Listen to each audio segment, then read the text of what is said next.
মিত্র, হ্যাঁ, কে মারা গিয়েছে? ওই কেশব ঠাক্কর কি স্থানীয় ব্যবসাদার, উনি ভারতীয়, কিন্তু ওনার কোনো আত্মীয় স্বজন কেউ এখানে ছিল না, তাই তাই আমাকে এই সৎকারের ব্যবস্থা করতে। বাহ, ভালো করেছো। যাও, তুমি একটু স্নান করে বিশ্রাম করো।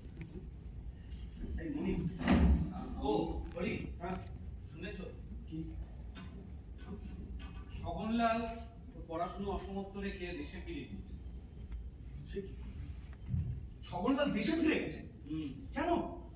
ওর নাকি শরীর ভালো যাচ্ছিল না।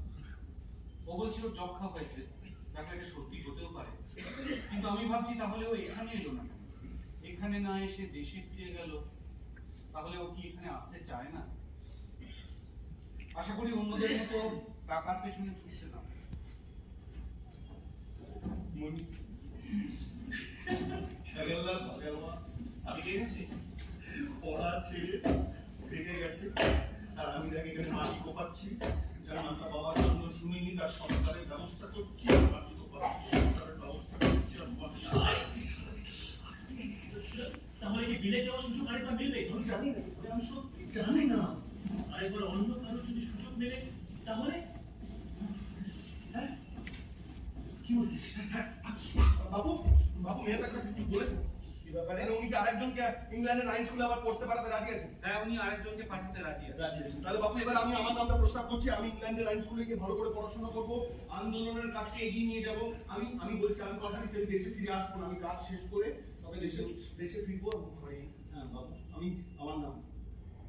আমি তো আগেই একজনের নাম প্রস্তাব করেছি। সে কি? কার নাম বলেছেন এবারে? মোগললাল? না, মোগললাল কেন, ওর ভাইকে তো একবার সুযোগ দেওয়া হয়েছে। তাহলে কে যাবে এবারে বিদেশে পড়তে? কে?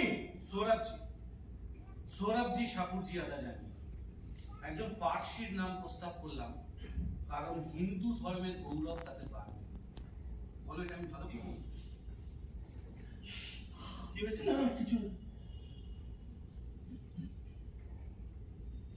ভালো।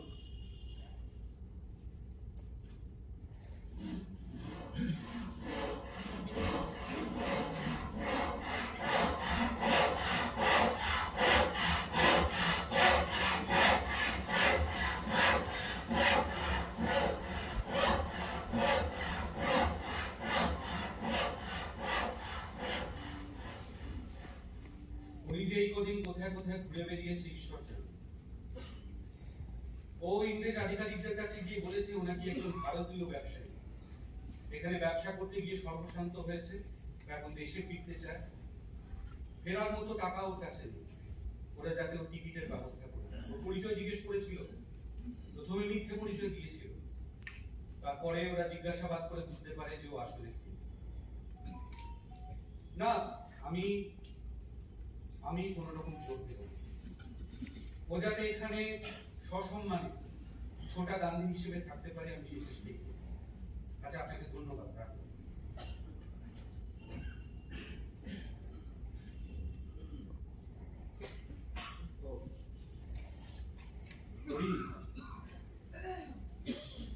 কাছে এসে বসো।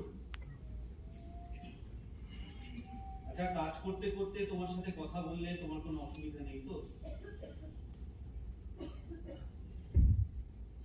ঠিক আছে, আমি কাজ বন্ধ রাখলাম। তুমি কি কিছু বলতে চাও? তাহলে আমি বলি। কিছু কিছু সম্পর্ক এমন থাকে যেখানে বোঝানোর জন্য কিছু বলতেই হয় না, এমনকি বোঝবার জন্য কিছু জিজ্ঞাসাও করতে হয়। হয়তো একটু হাতের স্পর্শ বা চোখের একটু জল সবটা বুঝিয়ে দেয়। আমার সাথে আমার বাবার সম্পর্ক এরকম ছিল।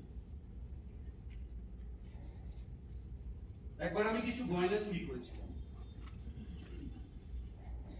আমার বাবা তখন শয্যাশায়ী। আমি আমার বাবার পায়ের কাছে বসে অপরাধ স্বীকার করেছিলাম। আমার বাবা কিছু বললেন না।